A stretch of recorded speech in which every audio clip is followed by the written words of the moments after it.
was dimly lit, the air heavy with the scent of burning incense and aged wood. Across the table sat one of the most feared assassins in the known galaxy, his multi-segmented eyes narrowing as he listened to the offer being made to him.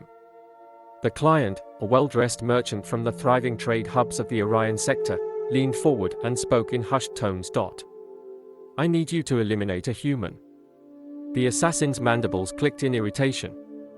"You should leave. Now." The merchant's face twisted in disbelief. "Excuse me? I was led to believe the Black Fang Syndicate took any contract, no matter how difficult. That name hasn't been spoken in over a decade. And if you knew what was good for you, you would never have come here with this request." The merchant scoffed. "This is absurd. You can't possibly expect me to believe that no assassin in the galaxy would take this job." The assassin's multi-layered voice rasped in response. "Believe what you will, but no one in their right mind hunts humans." The merchant frowned. "They are not immortal. We've killed them before in wars, in skirmishes. What makes this one different?" The assassin exhaled sharply, the equivalent of a weary sigh. "Sit down, order a drink. I will tell you a story.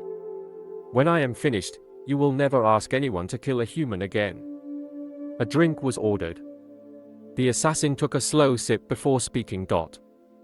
"You see, once upon a time, before the wars, before the alliances, there was an empire known as the Valkyrie Dominion.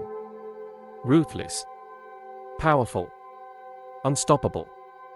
They crushed dozens of species under their heel, expanded their reach to the far corners of the galaxy. They believed themselves to be invincible." He paused, staring into the distance. "Until they encountered humanity." The merchant folded his arms. "Another war story? I've heard them before. What's so special about this one?" The assassin's mandibles twitched. The Valkyrie underestimated them. Thought they were just another species of primitives, easily broken. Their warships darkened Earth's skies, their troops marched across human soil, their banners were raised above human cities. It was over before it had even begun. He took another sip. "Or so they thought." "And?" The merchant leaned forward. The assassin's voice darkened. "And then the humans fought back." The merchant scoffed. "Every species fights back. That's nothing new.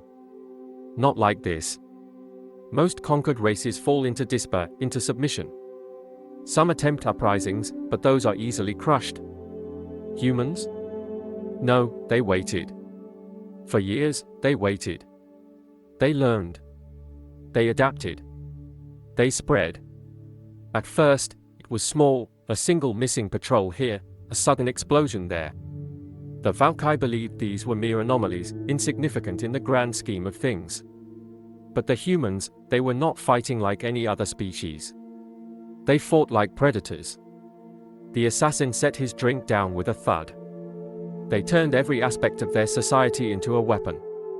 Farmers who once tilled the land learned to make explosives from common agricultural materials. Engineers designed elaborate traps that turned entire cities into death traps for the occupying forces. Even their children were taught how to resist. They weaponized their culture, their history, their very way of thinking." The merchant shifted uncomfortably. "Surely, the Valkyrie adapted? They had the numbers, the firepower." The assassin nodded. "They tried. But it was too late. The humans had already infiltrated their ranks, had already spread their rebellion across the stars.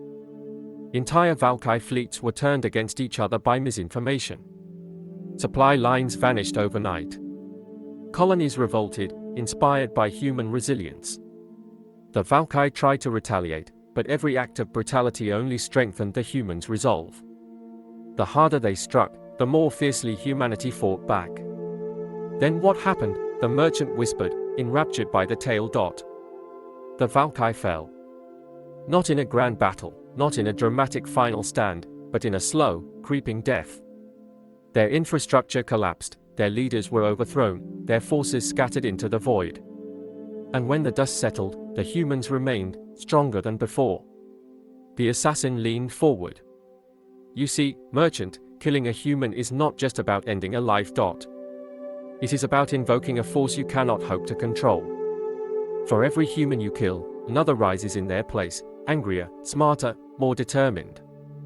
And if you harm one, you do not face just one enemy. You face an entire species willing to chase you to the edge of the universe for justice. The merchant swallowed hard, his bravado fading. But surely there must be exceptions. The assassin's mandibles clicked in amusement. If you wish to find out for yourself, go ahead. Find another assassin, hire a freelancer. But mark my words, if you go through with this, you won't live long enough to regret it. Silence settled over the table. The merchant glanced around, as if expecting to see vengeful human warriors lurking in the shadows. Slowly, he pushed back his chair, leaving a handful of credits on the table. I think I'll reconsider my request. The assassin chuckled. A wise choice. As the merchant left, the assassin took another sip of his drink, gazing into the depths of his glass. He had seen many wars, had fought against many species. But humans? No, humans were different. Humans were unbreakable.